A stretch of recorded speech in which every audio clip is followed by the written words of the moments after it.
correcting an injustice from the 1920s. The Bruce family has gotten back the oceanfront property seized from Charles and Willa Bruce a century ago.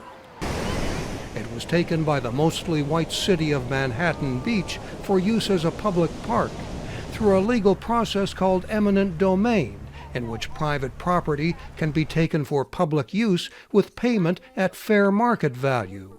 The Bruces received $14,500 for land they said was worth more at the time and is worth millions of dollars today.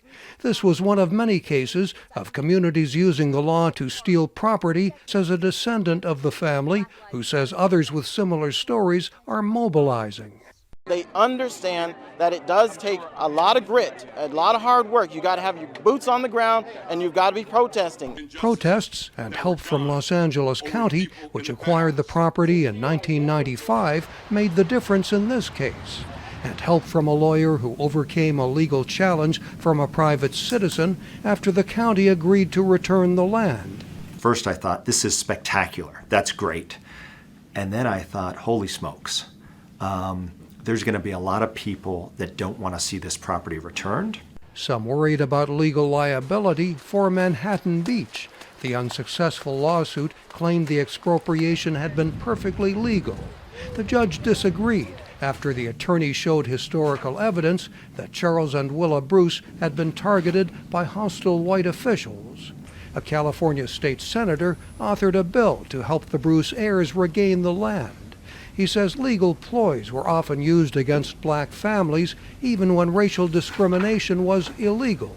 Blacks were still denied through restrictive covenants and all other legal means to prevent African Americans from having property in this country. So not only was property stolen, but property was denied. Many other families are seeking redress, says the community activist who brought this case to light. Return stolen land. I have close to 400 cases, and I'm sure that's not all of them.